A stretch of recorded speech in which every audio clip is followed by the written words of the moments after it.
Developing right now at 5:13, Apple says its iCloud was not hacked, and those celebrity photos leaked over the weekend were from accounts that were deliberately targeted.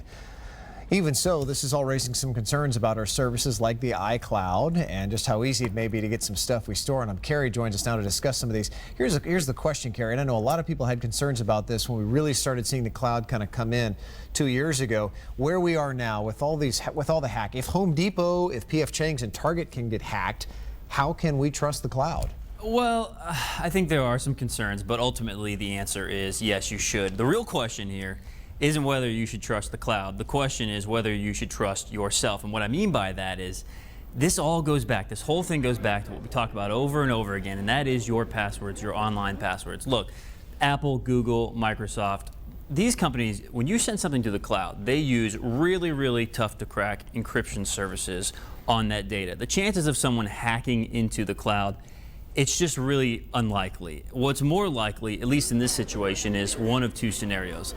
Either a hacker guessed the passwords or obtained the passwords through some other source, or they may have hacked into email accounts, used those email accounts to then reset the password for something like a cloud service, and then get into those photos and those videos through that method.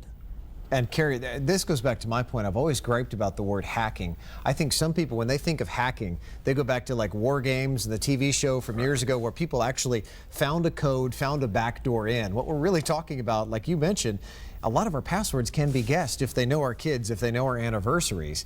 And that's really what a lot of this comes down to, right? People are guessing these passwords as they find out just a little bit of information about us. Yeah, and it's definitely possible. Not only is it possible, in this situation, it's highly likely. I mean, a few years ago, there was a case in Florida where a guy had obtained some personal information for celebrities, and he had basically admitted that he got them through guessing. And just like celebrities, people all over the place, all over America, aren't getting the message.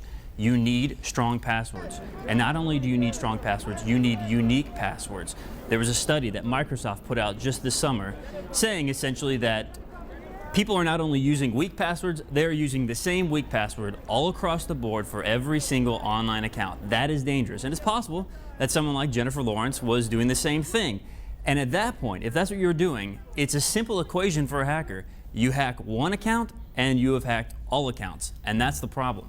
Yeah, and it seems like we say this over and over again. Other than having a solid password, what else can we do? Because quite frankly, we're all frustrated with having to use a capital letter, having to use an exclamation point, having to use which numbers we are. Especially if we have 10 accounts, it drives us all crazy.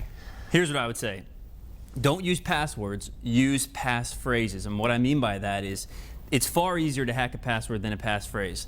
Think of something from your childhood, maybe when you were growing up, something mom and dad used to say to you, something you picked up at work, literally maybe a 1, 2, 3, 4 word sentence, a phrase that you can use for a password. That's a good option. Another thing, I would say prioritize your online accounts. And what I mean is perhaps use the same password for maybe a lower priority website you use, a message board, Netflix, maybe your fantasy football website. But for those high priority websites, use maybe a mix of a half a dozen or so passphrases, things like banking, emails, social media. I think the jury's still out on these apps, these websites that claim to keep your password protected. At the end of the day, there's really no guarantee, but there are apps and websites out there that claim they can keep your passwords protected.